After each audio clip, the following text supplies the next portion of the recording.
हाम्रो सीमा विवाद दक्षिणसँग छ, तर सीमा विवाद चाहिँ उत्तरसँग छ भनेर चाहिँ सरकारले नै चाहिँ छानबिन समिति गठन गरेर चाहिँ सीमा विवादको चाहिँ अध्ययन अनुसन्धान गराउँछ। चीन र चाहिँ भारत एक ठाउँमा मिले नेपाललाई त सोध्दै नसोधिकन चाहिँ हाम्रो भूमिलाई चाहिँ उनीहरूले आफ्नो व्यापारिक प्रयोजनको लागि प्रयोग गर्नलाई चाहिँ एग्रिमेन्ट गरे होइन। भोलि चाहिँ यही पाराको चाहिँ लिडरसिपले चाहिँ यही पाराले चाहिँ गतिविधि गर्दै जाने भने त भोलि हस्तक्षेप पनि गर्न सक्छ। त्यो भनेको अमेरिका भारतसँग नजिक हुने हो भनेर त्यो एउटा म्यासेज पनि दिन खोजिएको हो।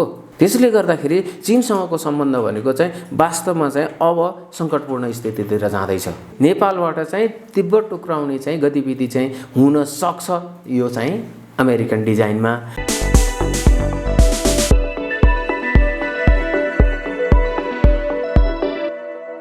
नमस्कार आदरणीय दर्शकवृन्द, आजको प्रेसको यो अर्को एउटा विशेष संवादमा यहाँहरूलाई धेरै स्वागत छ। म रोहित भण्डारी।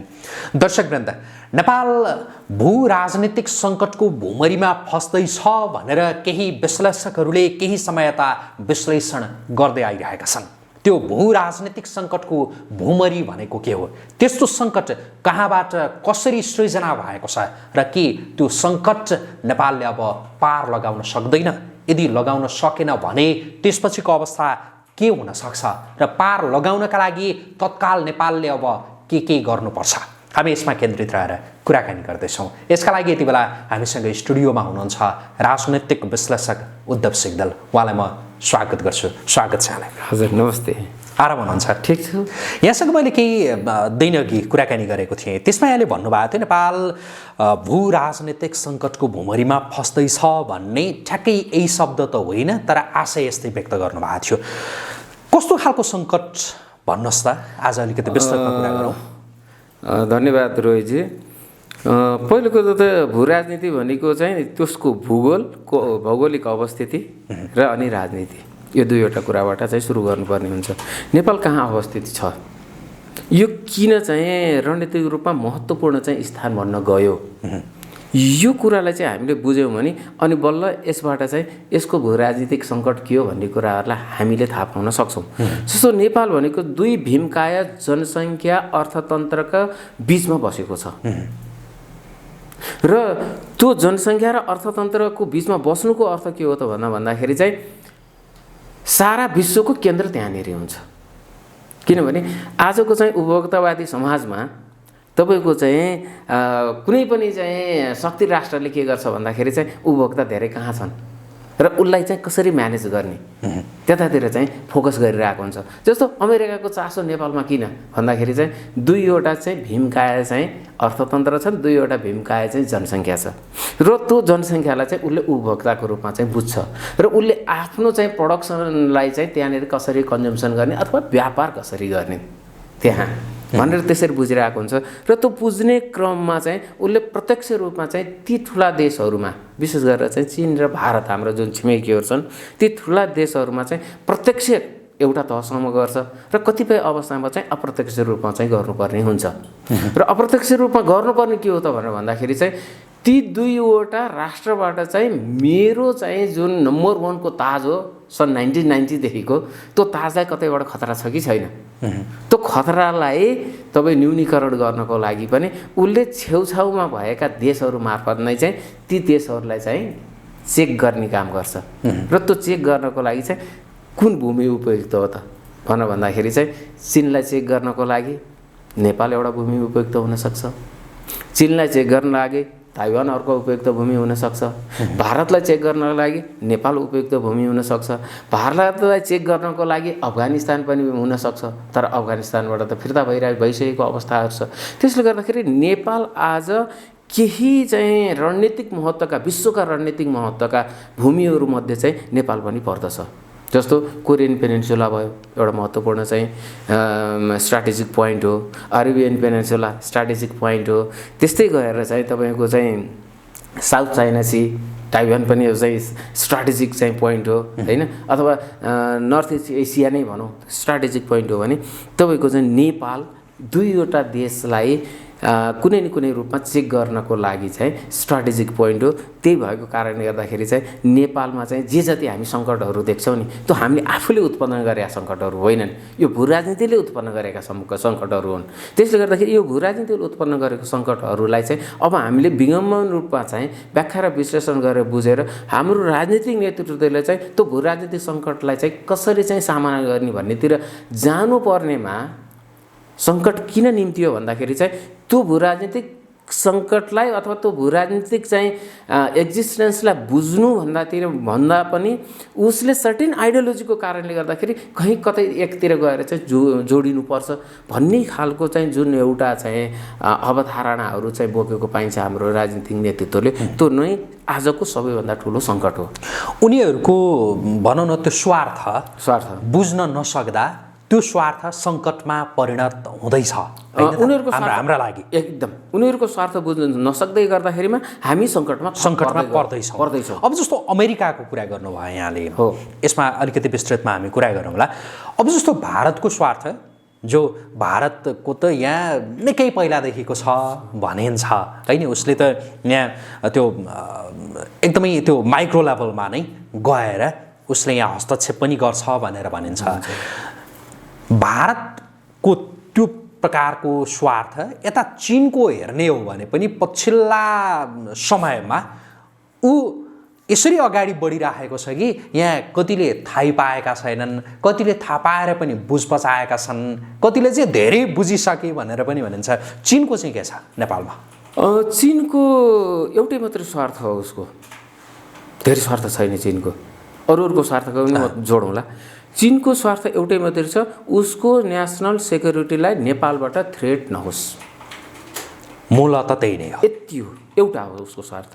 हेर्नुहोस् न, चीनसँगको चाहिँ हाम्रो सम्बन्धहरूलाई चाहिँ हेरौँ न, त्यो सम्बन्धहरूलाई हेर्दै जाँदाखेरिमा चाहिँ कहिलेकाहीँ सानातिना टसलहरू पनि भए होइन, तिब्बतसँगको युद्ध पनि भयो इतिहासलाई हामीले हेर्दै जाँदाखेरि।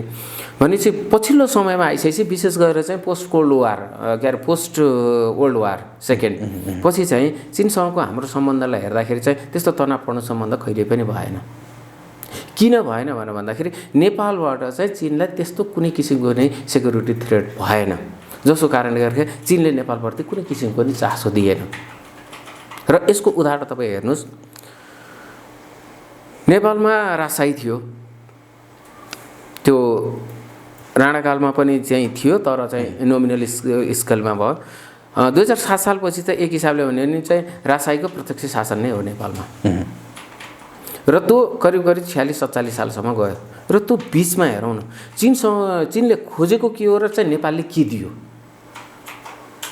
भन्दा, नेपालले राणाकालमा ब्रिटिसहरूलाई चाहिँ चीनसँग पुग्न दिएन, राणाहरूले त्यति चाहिँ रोके, चीनलाई त त्यो त गुण लगाएको हो नि त।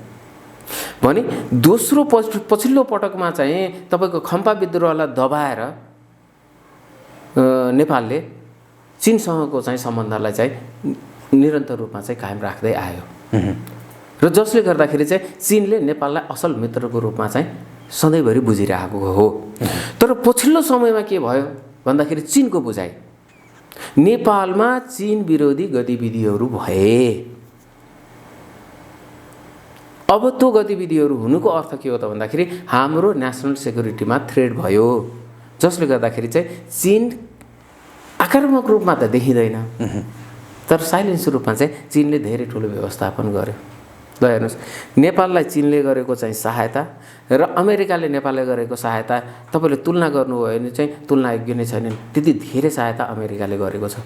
तर पछिल्लो समयमा चाहिँ नेपाली समाजमा जानुहोस् त, चीनप्रति सकारात्मक धारणा छ, अमेरिकाप्रति नकारात्मक धारणा छ।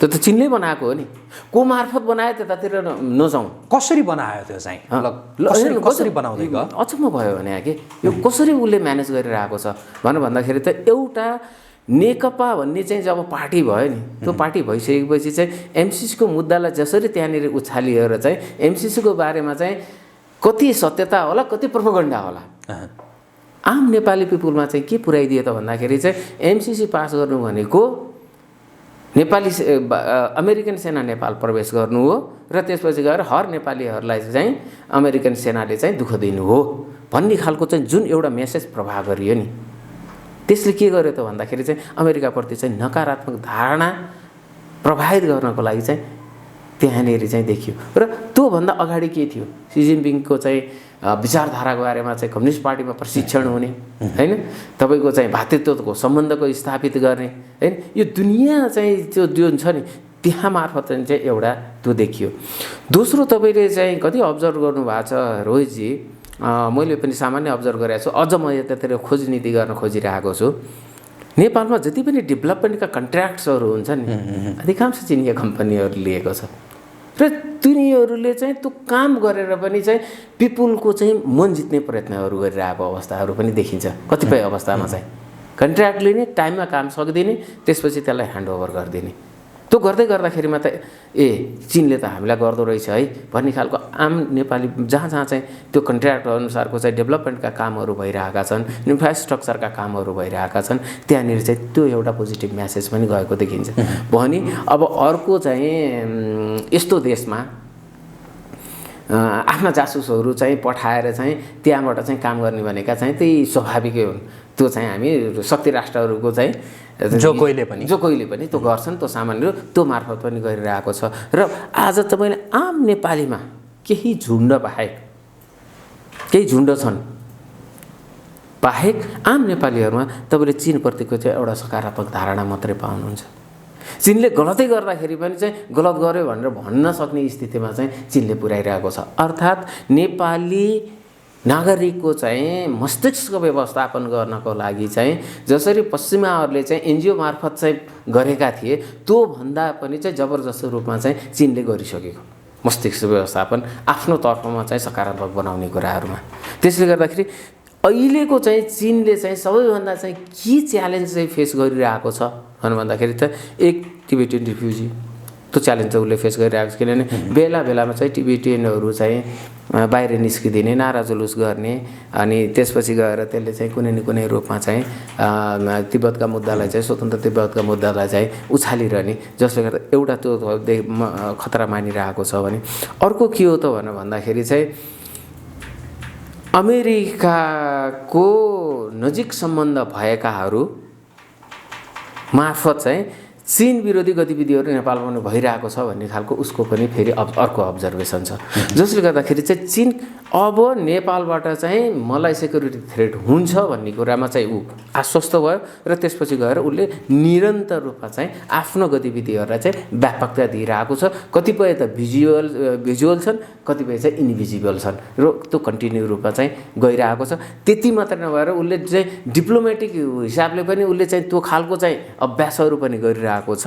तर पछिल्लो समयमा चाहिँ यो सरकार आइसकेपछि चाहिँ त्यो डिप्लोमेटिक चाहिँ कुराहरू कमजोर हुँदै गएको हो भन्ने कुरा चाहिँ कहीँ न कतै चाहिँ आभास पनि चाहिँ देखिन्छ। जस्तो अहिले कांग्रेस नेतृत्वको सरकार बनिसकेपछि चीनसँगको त्यो रणनीतिक सम्बन्धमा नेपाल कता कता त्यो चुक्दै गइरहेछ भनेर केहीले भनिरहेछन्, केहीले चाहिँ त्यस्तो होइन यो लगाउने आरोप मात्रै हो भनेर पनि भनिरहेछन्। चीनसँगको सम्बन्धमा नेपाल के चुक्दै गएछ या सम्बन्ध मजबुत बनाउँदै गइरहेछ? चीनसँगको सम्बन्ध कमजोर हुँदै गइरहेको छ। कसरी कमजोर हुँदै गयो? कमजोर कसरी भयो त भन्दाखेरि चाहिँ पहिलो के हो भन्दाखेरि चाहिँ हाम्रा जति पनि चाहिँ समस्याहरू हुन्छन् दुई देशका बिचका, ती समस्याहरूलाई चाहिँ हामीले कूटनीतिका माध्यमबाट चाहिँ पहिलो समाधान गर्ने हो। त्यो कूटनीतिको माध्यमबाट समाधान गर्ने चाहिँ जुन प्रक्रिया हो, विधि हो, त्यसको लागि चाहिँ गर्नुपर्ने चाहिँ जुन कार्य हो त्यो कार्यमा चाहिँ सरकार उदासीन छ। किनभने राजदूतको नियुक्ति गरिएको छैन त्यहाँ। किनभने इमिडिएट छिमेकीमा चाहिँ तपाईँले चाहिँ तुरुन्तै चाहिँ राजदूतको नियुक्ति गर्नुपर्ने चाहिँ स्थिति हुन्छ एउटा। दोस्रो चाहिँ कतिपयले चाहिँ आरोप लगाउने गरिरहेका छन् चीनले चाहिँ अघोषित रूपमा चाहिँ नाकाबन्दी नेपाललाई गरिरहेको छ भनेर चाहिँ भनिरहेको छ। अब त्यो के कति हो यथार्थ मैले चाहिँ त्यसको तथ्याङ्क लिइसकेको छैन।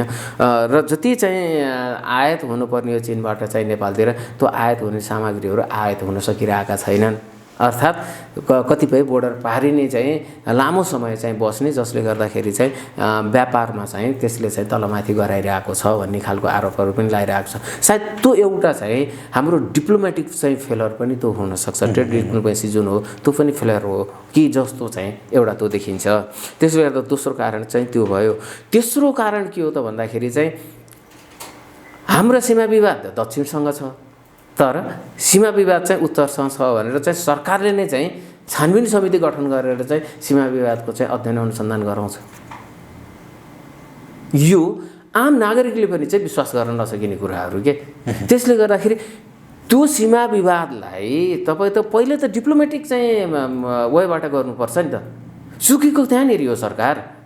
राजदूत चाहिँ नियुक्ति गरेर राजदूत मार्फत चाहिँ तिम्रो सीमा यहाँ चाहिँ विवाद, तिम्रो हाम्रो सीमा विवाद यहाँ छ, ल यसलाई यसरी सल्टाउँ भनेर चाहिँ प्रस्ताव गर्ने हो कि डिप्लोमेटिक नोट पठाउने हो कि अनि तपाईँले चाहिँ कसैलाई देखाउनको लागि अथवा कसैप्रति चाहिँ म नजिक छु भन्नको लागि चाहिँ तपाईँले चाहिँ आफ्नो इमिडिएट छिमेकीलाई चाहिँ इग्नोर गर्ने हो। त्यसले गर्दाखेरि सम्बन्ध चिसिएको छ भनेर चाहिँ हामी भन्न सक्ने अवस्थामा चाहिँ छौँ। जस्तो कसैलाई देखाउनका लागि या कसैसँग म नजिक छु भन्नका लागि भन्नुको अर्थ चाहिँ भारतलाई देखाउने या भारतसँग चाहिँ म त नजिक छु है भनेर भन्नका लागि या अझ निकै टाढाको देश? होइन, इन्डो वेस्ट एलायन्सलाई, इन्डो वेस्टलाई देखाउनको लागि भारत अमेरिका भन्नलाई सजिलो छ।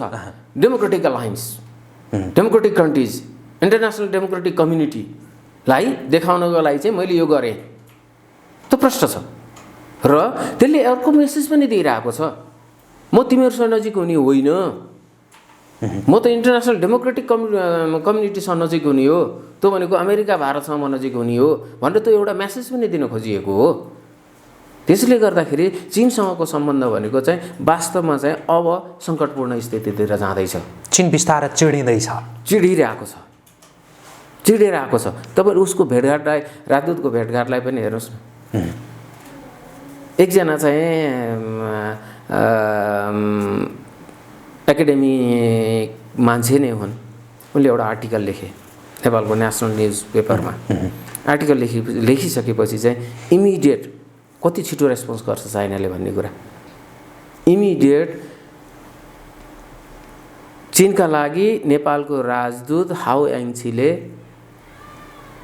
नेपाली काङ्ग्रेसका पार्टी सभापति, यो प्रधानमन्त्री हुनुभन्दा अगाडि पार्टी सभापतिलाई गएर उनले भेटिन् कि नेपाली काङ्ग्रेससँगको हाम्रो सम्बन्ध भनेको माओकालदेखि नै हो। हाम्रा जति पनि विवादहरू छन् हामी नेगोसिएटेड डायलगबाट गर्थ्यौँ भनेर हाउ याङछीले गएर चाहिँ पार्टी सभापतिलाई भेटेर हामी काङ्ग्रेससँगको सम्बन्धलाई पार्टीगत रूपमा पनि काङ्ग्रेससँगको सम्बन्धसँग चाहिँ हामी बडो सकारात्मक छौँ भन्दै गर्दाखेरिमा त्यो के हो त, यताबाट आवाज निस्क्यो, उनीहरूले रेस्पोन्स गरे, तर उताबाट आवाज निस्किन्छ यताबाट चाहिँ रेस्पोन्स गरेको अवस्थाहरू चाहिँ छैन। र चीन अरू जस्तो काकाहुल हाहाहु गर्दैन। उसले आफ्ना जति पनि समस्याहरू छ उसले डिप्लोमेटिक चाहिँ माध्यमबाट नै चाहिँ गरिरहेको हुन्छ र समस्या पर्यो भने चाहिँ समाधानतिर पनि चाहिँ गएको हुन्छ। त्यसले गर्दाखेरि चीन चाहिँ कहीँ न कतै चाहिँ अहिलेको चाहिँ यो जुन सरकार छ त्यो सरकारसँग कहीँ न कतै चाहिँ अलिकति चाहिँ चिसोपना आएको हो कि, त्यो सरकारका गतिविधिहरूले पनि त्यो कुराहरूलाई देखाउँछ। र चीनले वास्तवमा चाहिँ कुनै किसिमको प्रतिक्रिया नदिँदै गर्दाखेरिमा चाहिँ त त्यो पनि आएको हो कि भन्ने हो। चीनले चाहिँ पनि आरोप लगायो, नेपाली काङ्ग्रेस जस्तो पार्टीलाई कुनै समय आरोप पनि लगायो हैन। त्यो आरोप लगाउँदै गर्दाखेरि काङ्ग्रेसले त्यो कुरामा, तर काङ्ग्रेस चाहिँ त के हो भन्दाखेरि आफ्ना छिमेकीहरूलाई ब्यालेन्स गर्नेतिर जाने हो नि त। हामी त हाम्रो छिमेकीलाई ब्यालेन्स गरेर त हामी त एक्जिस्ट नै हुन सक्दैनौँ। त्यो त तपाईँको चाहिँ लिपुलेकको चाहिँ घटनाले देखाएको होइन। चीन र चाहिँ भारत एक ठाउँमा मिले नेपाललाई त सोध्दै नसोधिकन चाहिँ हाम्रो भूमिलाई चाहिँ उनीहरूले आफ्नो व्यापारिक प्रयोजनको लागि प्रयोग गर्नलाई चाहिँ एग्रिमेन्ट गरे होइन।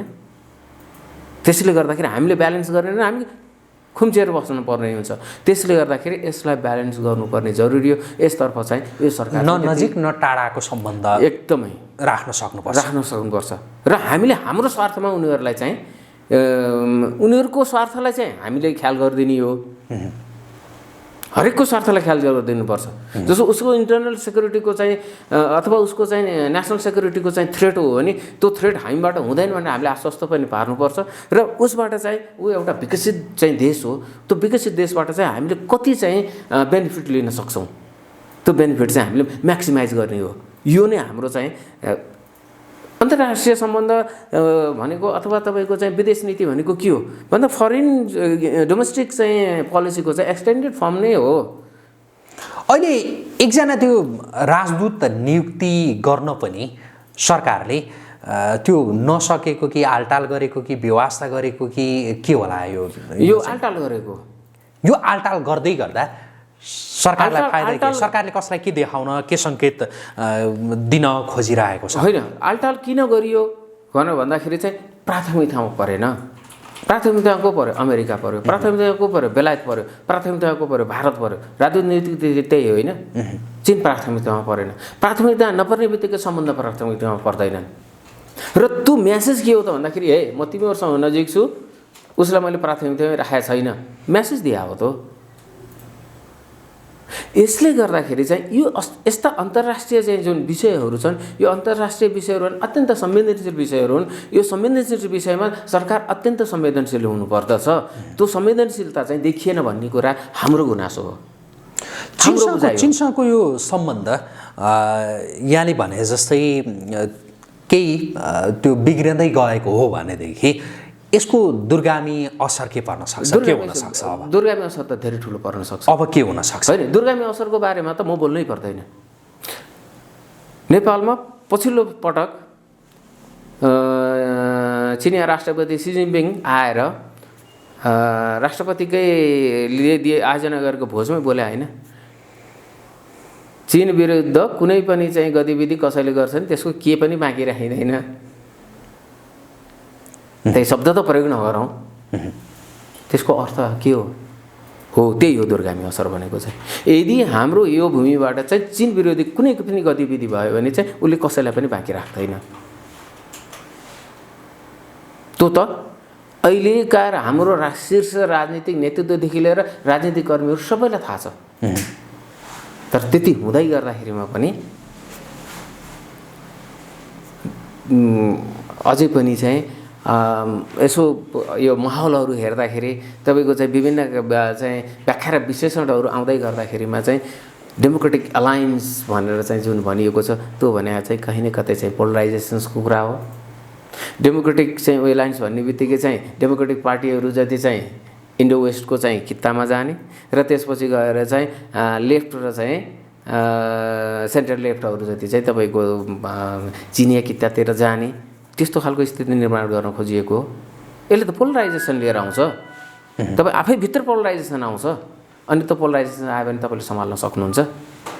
सम्हाल्नै सक्नुहुन्न। त्यो अवस्थामा त हामी त यति ठुलो सङ्कटमा पर्नेछौँ कि त्यो सङ्कटको चाहिँ त अहिले हामीले यहाँ भन्दै गर्दाखेरिमा चाहिँ त यसले त धेरै ठुलो चर्को कुरा गर्यो भनेर भन्छन्। त्यस्तो होइन, हामी वास्तवमै सङ्कटमा परेका छौँ यो ब्यालेन्स गर्न नसकेर।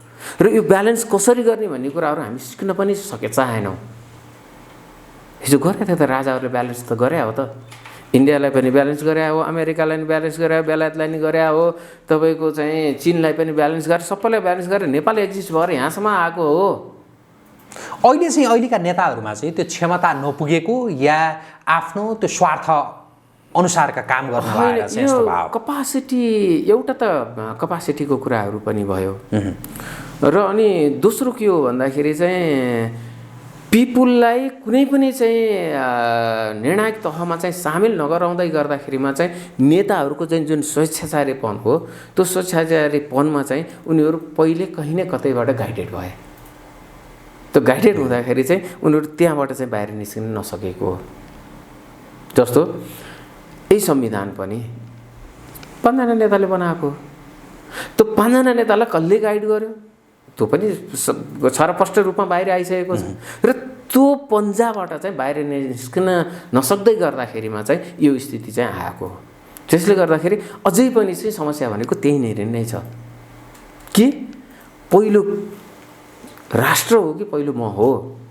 आजको लिडरसिपलाई हेर्दै जाँदाखेरिमा चाहिँ त पहिलो त म त्यसपछि त्यहाँबाट मात्रै बल्ल अरू हुन्छन् भन्ने खालको चाहिँ जुन एउटा चाहिँ अत्यन्त स्वार्थगत भावना आयो नि, त्यो व्यक्तिगत स्वार्थगत भावनाले गर्दाखेरि चाहिँ वास्तवमा हामी यो समस्यामा चाहिँ पर्दै गइरहेको।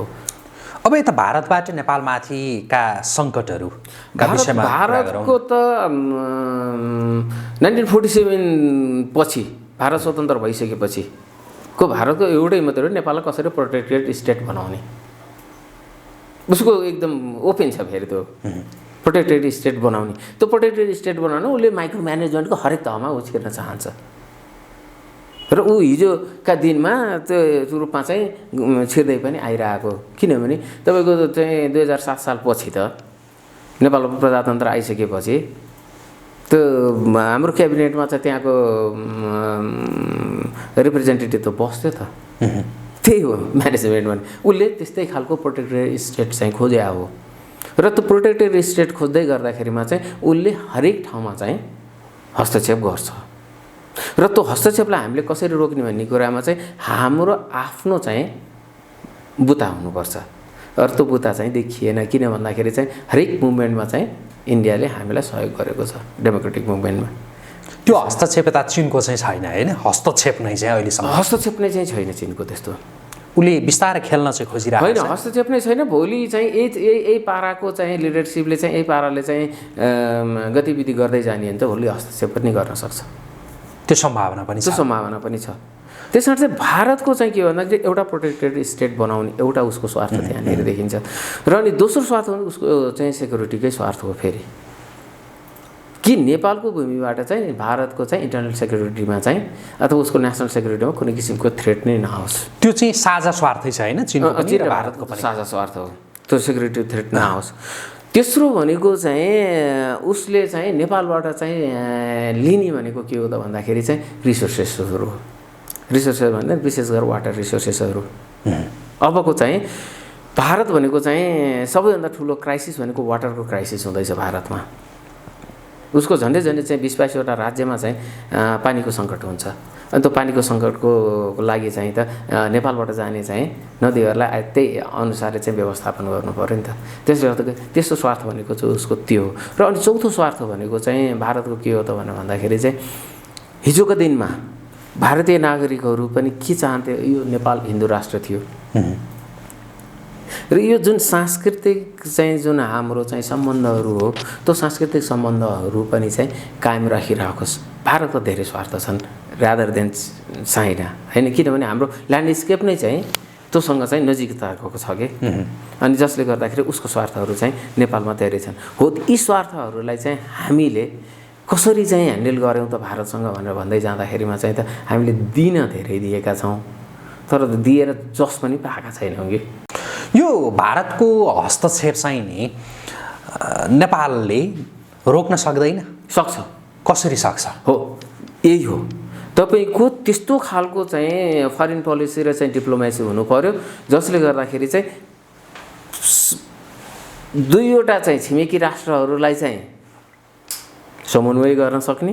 तपाईँ एकतर्फा झुक्ने होइन कि कतैपट्टि पनि के समन्वय गर्ने। किन बेला अब त्यतातिर गयो। हिजोसम्म के थियो भन्दाखेरि तिमीहरूको चाहिँ ल्यान्डस्केप चाहिँ भारतसँग नजिक हुने, तिमीहरू भारतसँग चाहिँ नजिक हुनुपर्छ भनेर चिनले पनि भन्थ्यो नेपाललाई होइन। तर अबको स्थिति भनेको चाहिँ फरक भयो। यहाँनिर चाहिँ के भने तिनवटाको स्वार्थहरू चाहिँ एक आपसमा टक्राउन थाले। दुईवटा छिमेकी र त्यसपछि गएर चाहिँ सात समुद्र पारीको अथवा चाहिँ आकाशको छिमेकी आजको चाहिँ विश्व महाशक्ति राष्ट्रको तीनवटाको स्वार्थको टक्राउँदै गर्दाखेरिमा चाहिँ अब नेपालले चाहिँ हिजोको जुन फरेन पोलिसी हो नि त्यो फरेन पोलिसीमा चाहिँ रिभिजिट गर्न सक्छ। रिभिजिट गरेर चाहिँ कसरी ब्यालेन्स गर्ने, उनीहरूको स्वार्थलाई पनि चाहिँ ऊ गर्ने होइन। सकारात्मक स्वार्थ है, नकारात्मक स्वार्थको लागि चाहिँ हामी केही पनि गर्न सक्दैनौँ। सकारात्मक स्वार्थको लागि चाहिँ हामीले पनि चाहिँ सहयोग गर्ने हो र त्योभन्दा पनि बेसी के हो भन्दाखेरि चाहिँ तिनीहरूलाई सहयोग गरेर बापत चाहिँ हामीले हाम्रो उन्नति कसरी गर्ने हो त्यतातिर चाहिँ जानुपर्ने हुन्छ। र यो केही चाहिँ तथ्याङ्कहरूलाई पनि हामीले बुझ्नुपर्ने चाहिँ हुन्छ रोहितजी यहाँनिर। किन भन्दाखेरि चाहिँ मैले जहिले पनि चाहिँ नेबर फर्स्ट भनेर चाहिँ भन्ने गर्छु। यो किन पनि भन्छु भन्दाखेरि चाहिँ वास्तवमा चाहिँ यी दुईवटा नेबर फर्स्ट हुँदै गर्दाखेरिमा चाहिँ भनौँ न छिमेकीहरूलाई चाहिँ हामीले साँच्चै राम्रोसँग चाहिँ ब्यालेन्स गर्न सक्यौँ भने चाहिँ हामीले चाहिँ आकाशको छिमेकीलाई चाहिँ झन् सहज रूपमा चाहिँ ब्यालेन्स गर्न सक्छौँ। आज हामीले यी दुईवटा छिमेकीलाई ब्यालेन्स गर्न नसक्दै गर्दाखेरिमा चाहिँ अर्को तेस्रो छिमेकी क्या तेस्रो चाहिँ हाम्रो मित्र राष्ट्र जो हामीलाई चाहिँ सहयोग र सद्भाव पनि गर्छ, आजको विश्वको महाशक्ति राष्ट्र पनि हो, उसलाई पनि आज हामीले ब्यालेन्स गर्न सकिरहेको चाहिँ अवस्थाहरू छैन। र यो किन छैन भनेर भन्दाखेरि चाहिँ हामी 1750 को स्थितिमा चाहिँ हेर्नुपर्ने हुन्छ। जस्तो हेनरी किसिङ्गरले पनि लेखेका छन् अनचाइना भन्ने किताबमा। र त्यसपछि गएर अहिले तपाईँले चाहिँ वेबसाइटमा जानुभयो भने चाहिँ धेरैतिर चाहिँ तपाईँले त्यो फ्याक्ट्सहरू पनि पाउन सक्नुहुन्छ। र एकजना चाहिँ बेलायती अर्थशास्त्री नै हुन्, उनले अनुसन्धान पनि गरेका छन् 2000 वर्षको चाहिँ यो आर्थिक चाहिँ अवस्थालाई लिएर। र त्यो 2000 वर्षको आर्थिक अवस्थालाई हेर्दाखेरि चाहिँ सन् 1750 सम्ममा चाहिँ भारत र चीन विश्वको चाहिँ जीडीपीको चाहिँ झन्डै 2/3 जीडीपी चाहिँ यिनीहरूले चाहिँ ओगट्थे, बाँकी शेष विश्वले चाहिँ ओगट्थ्यो। भनेपछि यिनीहरू सम्पन्न राष्ट्र थिए। बीचमा चाहिँ जुन ऐतिहासिक प्रक्रियाहरू भए के भए त्यसको बारेमा पछि बहस गरौँला। त्यो ऐतिहासिक प्रक्रियाले गर्दाखेरि चाहिँ आजका मितिमा यिनीहरू झरेर त्यति तल पुगे। तर चीन त रिभाइभ भएर आउँदैछ, भारत पनि रिभाइभ भएर आउँदैछ। भनेपछि यिनीहरू फेरि 1750 को स्थितिमा पुग्यो भने चाहिँ हामीले कहाँनिर पोजिट गर्ने हो, हामीले सोच्नुपर्ने त्यतापट्टि छ। त्यो पोजिसन आज हामीले क्लियर गर्नुपर्ने छ। त्यो पोजिसनलाई क्लियर गरेर नै हामीले हाम्रो डिप्लोमेसी र फरेन पोलिसीलाई चाहिँ हामीले अगाडि लिएर जाने हो। र त्यो पोजिसनलाई क्लियर गरेर चाहिँ हामी हाम्रो डिप्लोमेसीलाई र फरेन पोलिसीलाई अगाडि बढायौँ भने पक्कै पनि नेपाल चाहिँ एक्जिस्ट पनि हुन्छ, उसको स्वाधीनता, उसको सार्वभौमता सम्पन्न सबै कुराहरू चाहिँ त्यसबाट चाहिँ जोगाउन सकिन्छ। त्यसैले त्यो पाटोमा हामीले चाहिँ व्याख्या र विश्लेषण नै गर्न सकेका छैनौँ, जसको कारणले गर्दाखेरि चाहिँ हामी फेरि पनि सङ्कटमा गइरहेका छौँ। र कस्तोसम्म स्थिति आयो अहिले नेपालको भन्दाखेरि चाहिँ हाम्रो एउटा चाहिँ प्रिअजम्सन के थियो भनेर भन्दाखेरि चाहिँ दुईवटा छिमेकी राष्ट्रहरू चाहिँ अगाडि बढ्यो भने चाहिँ हामी स्वतः माथि आउँछौँ, त्यो थियो नि त। तर सन् 80 को दशकदेखि चाहिँ चीन अगाडि आउन थालेको, 90 को दशकदेखि भारत अगाडि आउन थाल्यो, दुईटै राष्ट्र अगाडि आइरहेका छन् दैनन्दिन। हामी त्यसपछि चाहिँ तलतिर झरेका छौँ। 90 को दशकदेखि हामी तलतिर झर्दै गइरहेका छौँ। र आज साँच्चै भन्यो भने हाम्रो चाहिँ अहिलेको डेमोक्रेटिक इन्स्टिट्युसन्सहरू कति डेमोक्रेटिक छन् छैन आफ्नो ठाउँमा छ, डेमोक्रेटिक इन्स्टिट्युसन टोटल फेलर भइसकेको स्थितिमा छ। हामी स्टेट कोल्याप्सको स्थितिमा गइरहेका छौँ। भनेपछि चाहिँ हामीले लिएका नीतिहरू कहाँनिर गएर चाहिँ असफल भइरहेका छन्, त्यतातिर खै हाम्रो बहस, खै त्यसलाई हामीले फरेन पोलिसीमा ट्रान्सलेट गर्न सकेको। यी कुराहरूलाई चाहिँ हामीले हेऱ्यौँ भने मलाई पक्कै पनि लाग्छ नेपालले आफ्नो एउटा पोजिसन चाहिँ क्रिएट गर्न सक्छ। हामीले बेहोर्न सक्ने सङ्कटहरू कस्ता कस्ता भन्ने विषयमा धेरै थोर चर्चा गऱ्यौँ, अलिकति विस्तृतमा चर्चा गरौँ ताकि हामीले बेहोर्नु पर्ने सङ्कटहरू कस्ता कस्ता हुन सक्छन्। जस्तो चीनबाट, भारतबाट, अमेरिकाबाट या विश्वका अन्य देशहरूबाट। अब एउटा चाहिँ सहज उत्तर चाहिँ यसमा चाहिँ सङ्कट हाम्रो भूराजनीतिक सङ्कट नै चाहिँ अथवा नेपालले जे जति आज यति दुःख पाइरहेको छ नि, दुःख त पाएको छ नि नेपालले, र अब थप दुःख पाउँछ भन्ने मात्रै कुरा हो नि। जे जति दुःख पाइरहेको छ नि भन्दाखेरि चाहिँ यो दुईवटा चाहिँ भीमकाय देशको बिचमा यो भएर हो। यो दुईवटा भीमकायको देशको भन्दा अन्यतातिर नेपाल चाहिँ छुट्टै एक्लै कहीँ हुन्थ्यो, यति दुःख पाउँदैन थियो। भनेपछि एउटा अमेरिकाबाट हुने चाहिँ एउटा सबैभन्दा ठुलो चाहिँ अमेरिकाले चाहिँ महसुस गरेको चाहिँ भारत र चीन चाहिँ उसको लागि चुनौती के हुन् त भन्दाखेरि चाहिँ चीनको आर्थिक विकास भारत अमेरिकाको लागि सबभन्दा ठुलो चुनौती हो। उनीहरूले पब्लिकली बोलेको छ त्यो कुराहरू, एउटा त्यो चुनौती हो। दोस्रो चाहिँ भन्नलाई चाहिँ अमेरिकाहरूले के भन्छ भन्दाखेरि चाहिँ अमेरिकाको चाहिँ बुझाइ अथवा जर्ज सोरोसको चाहिँ पछिल्लो चाहिँ उसको स्टेटमेन्टलाई हेर्दाखेरि के बुझिन्छ भन्दाखेरि चाहिँ ओपन सोसाइटीको लागि चाइना चाहिँ च्यालेन्ज भएर आएको छ, त्यस कारण चाहिँ चाइनालाई हर हिसाबले रोक्नुपर्छ। त्यो अमेरिकन चाहिँ लाइन नै भयो। भनेपछि हर हिसाबले रोक्नको लागि कहाँबाट रोक्ने, ताइवानबाट सम्भव हुन्छ ताइवानबाट रोक्ने, नेपालबाट सम्भव हुन्छ नेपालबाट रोक्ने, र अब नेपालबाट चाहिँ रोक्ने कसरी त भनेर भन्दाखेरि चाहिँ त चीनको विखण्डन नै हो। चीनको विखण्डन भनेको तिब्बतको विभाजन हो। तिब्बतको विभाजनलाई चाहिँ त अमेरिकी संसदले पनि चाहिँ कानुन नै पास गरेको छ। तिब्बत सुधारी राष्ट्र हो, त्यसलाई चाहिँ छुट्टै राष्ट्र बनाउन लागि चाहिँ हर तरहले चाहिँ अमेरिकाले चाहिँ हर ठाउँबाट चाहिँ त्यहाँ सहयोग गर्ने भनेको छ। भनेपछि त्यसको लागि चाहिँ सबभन्दा उपयुक्त भूमि कुन भयो? नेपाल भयो। भनेपछि नेपालबाट चाहिँ तिब्बत टुक्राउने चाहिँ गतिविधि चाहिँ हुन सक्छ, यो चाहिँ अमेरिकन डिजाइनमा। त्यस्तो भयो भने चाहिँ चिनले त सोझै चाहिँ प्रतिवाद त गर्छ। त्यो प्रतिवाद गर्दाखेरि के हो? हामी त पिसिने भयो। दुईवटा महाशक्ति राष्ट्रको चाहिँ लडाइँ, उनीहरू नेपाल बाहेक अन्यत्र त लड्थेन, हामीलाई पनि टाउको दुखाइ थिएन। तर नेपाल भूमिमा चाहिँ उनीहरू दुईवटाको लडाइँ चाहिँ पर्यो भने त्यो अवस्थामा चाहिँ त हामी त पिसिने हो नि त। त्यसले गर्दाखेरि एउटा सबैभन्दा ठुलो सङ्कट भनेको चाहिँ हामी पिसिने सङ्कट चाहिँ एउटा त्यो देखिएको छ। त्यसले गर्दाखेरि यसबारेमा बहुत कम मात्रै बोल्छन्। अब बोल्नुपर्ने बेला आयो, यो सङ्कटबाट हामी कसरी बाहिर निस्किने, यसतर्फ चाहिँ अब हाम्रो चाहिँ बहसहरू केन्द्रित हुनु पर्यो। पहिलो त्यो भयो। दोस्रो चाहिँ अब भारत र चाहिँ चिनको जुन बेला बेलामा चाहिँ हामीले चाहिँ नोकझोक झगडाहरू चाहिँ देख्छौँ हैन। अब त्यो पनि के हो त भन्दाखेरि चाहिँ हाम्रा दुईवटा इमिडिएट छिमेकीको बिचमा चाहिँ यदि कुनै किसिमको चाहिँ युद्धको स्थिति आयो भने त्यसको प्रत्यक्ष प्रभाव त हामीलाई नै पर्छ। जस्तो हिजोको जस्तो सन् 1962को जस्तो युद्ध चाहिँ हुँदैन। अबको युद्ध भनेको फरक हुन्छ। त्यसले गर्दाखेरि कहीँ न कतै चाहिँ त्यसको चाहिँ प्रत्यक्ष परोक्ष रूपमा चाहिँ हामीलाई प्रभाव पर्ने भएको कारणले गर्दाखेरि चाहिँ त्यो अर्को सङ्कट पनि चाहिँ त्यति नै चाहिँ नजिक देखिन्छ। र त्यसको साथसाथै चाहिँ सबभन्दा आशंका त कहाँनिर चाहिँ यसले चाहिँ सृजना गर्ने, कतिपय अवस्थामा उनीहरूको मुद्दा मिल्यो भने चाहिँ त हामीलाई त पाखा पार्ने रहेछन् नि त। उनीहरू झगडा गरे पनि हामीलाई सङ्कट छ, मिले भने पनि मिलेर असर पुर्याउँछन्, असर पुर्याउने भयो। त्यसले गर्दाखेरि यी दुईटालाई चाहिँ ब्यालेन्स गर्ने कसरी, अर्को चाहिँ हाम्रो चुनौती त्यहाँनिर छ। अब यसैमा कुरा गरौँ नि त, कसरी ब्यालेन्स गर्ने दुईटालाई, भारतलाई र चीनलाई हो। अब यिनीहरूको दुईटाको स्वार्थ के हो, त्यो स्वार्थलाई त हामीले त बुझ्नु पर्यो नि त। एउटा त साझा स्वार्थ छ, सुरक्षा होइन, सुरक्षा स्वार्थलाई अब हामीले कसरी हेर्ने हो त? त्यो सुरक्षा स्वार्थलाई त हामीले बुझिदिनु पर्यो नि त। भनेपछि चीन विरोधी गतिविधि नेपालबाट भएको छ नि, त्यसलाई निस्तेज पार्ने त नेपाल सरकारको दायित्व हो नि त। त्यो त सक्छ नि नेपाल सरकारले।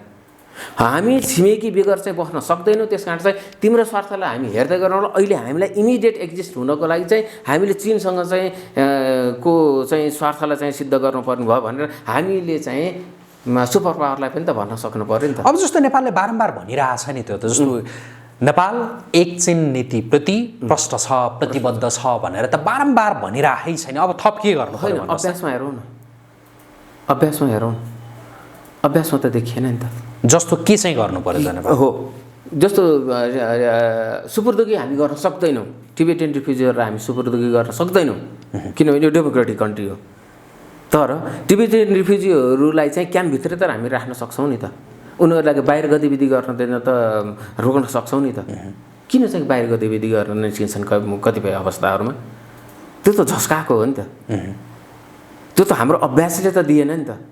त्यसलाई त रोक्नु पर्यो नि। त्यति मात्रै होइन, हामी हाम्रो चाहिँ लिडरसिप कतिपय अवस्थामा दलाइ लामासँगको चाहिँ निकटता जुन चाहिँ हामीले चाहिँ बेला बेलामा प्रदर्शन गर्छौँ नि, किन निकटता प्रदर्शन गर्ने? प्रदर्शन नगरे नि, त्यो प्रदर्शन गर्दै गर्दाखेरि चाहिँ हाम्रो उत्तरी छिमेकी चिडिन्छ भने त्यसलाई चाहिँ प्रदर्शन गर्नु त भएन नि त। त्यो त बेला बेलामा आइरहेको हुन्छ नि। त्यति गऱ्यो भने चीन खुसी हुन्छ। त्यो र अर्को तपाईँको चाहिँ महाशक्ति राष्ट्रहरूले चाहिँ जस्तो एमसिसी आइपिएसको अङ्ग हो, एमसिसी इन्भेस्टमेन्ट हो, दुईवटा। अब धेरै उ गरौँ, यो आइपिएसको अङ्ग हो भनेपछि हामी चाहिँ किन कुनै एउटा एलायन्समा जाने? त्यो त चिनको नेसनल सेक्युरिटीलाई थ्रेट होइन। हामी अर्को एलायन्समा हामी जान मिल्दैन। त्यसमा हाम्रो असंलग्नताको जुन परराष्ट्र नीति हो, असंलग्नताको परराष्ट्र नीतिमा हामी कायम हुनुपर्छ। त्यो कुरा पनि हामीले चीनलाई चाहिँ आश्वस्त पार्नु पर्यो नि त। त्यो पनि गर्नुपर्ने हुन्छ। त्यो त गरिरहेका छैनौँ नि त। यहाँ हेरौँ त, एमसिसी पास गर्नुपर्छ भनेर चाहिँ कति चाहिँ मर्यादा गरेका चाहिँ एकातर्फ छन्, त्यसको चाहिँ घोर विरोध गर्नेहरू अर्कोतर्फ छन्। वास्तवमा त्यहाँ दुईटै अतिवाद छ। 2017 को जुन कम्प्याक्टमा एग्रिमेन्ट भयो त्यहाँनिर संसदबाट पास गराउनुपर्छ भन्ने त थिएन नि त। विवाद आएको त त्यसलाई संसदबाट पास गर्नुपर्छ भनेर कानुन सचिवले राय दिइसकेपछि नि विवाद आयो। किन त्यस्तो विवादहरू हामी चाहिँ निकालिरहेका हुन्छौँ, किन हामीले त्यस्ता खालका चाहिँ कम्प्याक्टमा चाहिँ हामी चाहिँ सही गर्छौँ। त्यसलाई चाहिँ विशुद्ध आर्थिक परियोजनाको रूपमा मात्रै चाहिँ हामीले किन लिएनौँ, त्यसलाई किन रणनीतिक परियोजनाको रूपमा चाहिँ हामीले चाहिँ सामेल गऱ्यौँ। किन आइपिएसको अङ्ग भनेपछि त्यो त रणनीतिक परियोजना भयो नि त। विशुद्ध आर्थिक विकासको परियोजना मात्रै यहाँ प्रसारण लाइन र चाहिँ कति किलोमिटर बाटो बनाउने मात्रै कुरो त भएन नि त। त्यसैले गर्दाखेरि त्यो पनि अर्को हामीले चाहिँ त्रुटि गरिरहेका छौँ। त्यो पनि एउटा चिनलाई थ्रेट नै हो। चिनले भनोस् नभनोस्, चिनले भनेकै छैन तिमीहरूले किन भन्ने भनेर चाहिँ भन्छौ नि। ए बाबा, चिनलाई ब्यालेन्स गर्नको लागि चाहिँ हामीले के गर्नुपर्छ भनेर हामीले गर्ने हो, आफैले बुझ्ने हो। चिनले हामीलाई बुझाउने होइन, अमेरिकाले हामीले यसो गर भनेर बुझाउने होइन, भारतले बुझाउने होइन, हामी आफैले बुझ्ने हो। हाम्रो यहाँ नेपालमा त्यो हरेक सेक्टरका एक्सपर्टहरू छन्। हामीले त्यो कुराहरू हामी आफैले चाहिँ छिमेकीहरूलाई झस्किन दिनु हुँदैन भनेर हामी आफैले बुझाउने हो कि अनि अरूले चाहिँ भनिदिएको भरमा चाहिँ हामीले गर्ने हो। त्यसले गर्दाखेरि तेस्रो कुरा भनेको चाहिँ जस्तै यस्ता विकास परियोजनाहरू चाहिँ धेरै छन्। अब भारतले चाहिँ बिआरआईमा विरोध गरिरहेको छ हैन, बेल्ट एन्ड रोडमा चाहिँ भारतले विरोध गरिरहेको छ र बेल्ट एन्ड रोडको हामीले एग्रिमेन्ट गऱ्यौँ, तर काम केही पनि भएको छैन। परियोजनाको समय अवधि पनि सकियो होला हैन। भनेपछि त्यो पनि अर्को के हो त भन्दाखेरि चाहिँ चिनलाई गरिएको इग्नोर हो। उसले त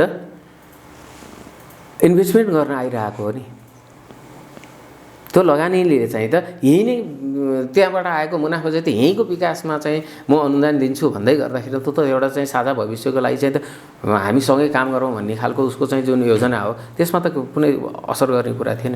तर ठिक छ, भारतले विरोध गरे, भारतको चाहिँ इन्ट्रेस्टहरू के हो नि त, त्यो इन्ट्रेस्टहरूलाई पनि त हेरिदिनु पऱ्यो नि त। त्यसले गर्दाखेरि हामीले उनीहरूको चाहिँ जुन साझा इन्ट्रेस्ट हो त्यो साझा इन्ट्रेस्टहरूलाई चाहिँ हामीले हेरिरहेका चाहिँ छैनौँ। जस्तो साझा इन्ट्रेस्ट भन्ने बित्तिकै भारतले पनि चाहिँ कति कुख्यातहरूलाई चाहिँ सुपुर्दगी गर भनेर भन्छ नि त।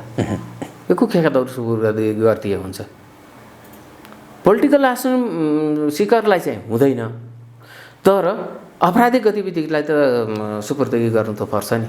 भनेपछि मिर्जा दिलसाद बेगको केसदेखि लिएर चाहिँ तपाईँले अहिले पछिल्लो समूहका चाहिँ केसहरू चाहिँ जुन छ नि, भारतलाई चाहिँ त्यस्ता चाहिँ कुराहरूमा चाहिँ बढी नै उसले जुन चासो राखेको छ, चासो राखेको कुराहरूमा चाहिँ त ध्यान दिनुपर्ने हुन्छ। उसले चाहिँ इन्टरनल सेक्युरिटी थ्रेट फिल गरेको कुराहरूलाई चाहिँ त्यसो त्यतातिर चाहिँ भारतलाई पनि ध्यान दिनु र बाँकी चाहिँ नदी नाला दिने कुराहरू त्यो त दिइरहेको छँदैछ भारतलाई। त्यसमा त्यो उसको चाहिँ इन्ट्रेस्ट हो। साँच्चै नै भारतीय चाहिँ झन्डै 22वटा राज्यमा चाहिँ सुक्खाग्रस्त हुँदैछ भनेर हाम्रो यहाँबाट गएको पानीले चाहिँ सिञ्चित हुन्छ भने चाहिँ त त्यसमा हामीलाई पनि लाभ हुने गरेर चाहिँ त्यहाँ पनि सिञ्चित हुन्छ भने चाहिँ त त्यो हामीलाई फरक। तर हाम्रो लाभलाई हामीले ध्यान नदिइकन चाहिँ जुन कुराहरू हामीले गरिरहेका छौँ त्यो चाहिँ अर्को फेरि चाहिँ के हो भन्दाखेरि चाहिँ हाम्रो राजनीतिक नेतृत्वको चाहिँ त्रुटि र विडम्बना हो। त्यसले गर्दाखेरि उसको स्वार्थलाई पनि हामीले गरे र यी सबैलाई गर्नको लागि चाहिँ के हो त भन्दाखेरि चाहिँ वास्तवमा चाहिँ कमिटमेन्टको जरुरी हो, लिडरसिपको इन्टिग्रिटीको जरुरी हो र लिडरसिपको चाहिँ एकाउन्टेबिलिटीको जरुरी हो। यति भयो भने चाहिँ त मलाई लाग्छ हामी तीनवटै राष्ट्रहरूलाई चाहिँ ब्यालेन्स गरेर नेपाल चाहिँ आफू एक्जिस्ट भएर डेभलप गर्दै अगाडि जान चाहिँ सक्छ जस्तो चाहिँ लाग्छ। यो कूटनीतिप्रति चिन्तित नेपाली नेतृत्व छ पाइन्छ? होइन, नेपाली नेतृत्व छ। तपाईँको अफ द रेकर्डमा कुरा गर्नुहोस्, तपाईँ राम्रोसँग उनीहरूले भनिरहेको हुन्छ, उनीहरूले राम्रोसँग तपाईँलाई चाहिँ ब्रिफ गरिरहेको हुन्छ, राम्रोसँग बुझेको। त्यसो भए यहाँको नेतृत्वको दुःख चाहिँ के हो त? यहाँको नेतृत्वको दुःख के हो भन्दाखेरि चाहिँ आफ्नो सत्ता स्वार्थको लागि चाहिँ जहाँ पनि सम्झौता गरिदिने, अनि त्यो सम्झौता गर्दाखेरि उनीहरूले समात्ने भयो, फसिरहेको मूलभूत समस्या नै त्यति हो। एबिसिडी कोही नभनौँ, हरेक जो शीर्ष नेतृत्वमा पुगेको छ अथवा चाहिँ सेकेन्ड ग्रेडको जुन लिडरसिप छ ऊ कहीँ न कतै फसिरहेको छ। हुन्छ, आजका लागि कुराकानी यति गरौँ। जुन समय दिनुभयो यसका लागि यहाँलाई आजको प्रेसका तर्फबाट धेरै धन्यवाद। यहाँलाई पनि यो जुन भू राजनीतिमा चाहिँ बोल्ने मौका दिनुभयो यसको लागि चाहिँ धेरै धेरै धन्यवाद। आदरणीय दर्शकवृन्द, हामी कुराकानी गरिरहेका थियौँ राजनीतिक विश्लेषक उद्धव सिग्दलसँग। उहाँसँगको यो कुराकानीसँगै आजको प्रेसको विशेष संवाद अहिलेका लागि यहीँ सकिन्छ। पल पलको अपडेट र ताजा बहसका लागि आजको प्रेस हेर्दै गर्नुहोला। नमस्कार।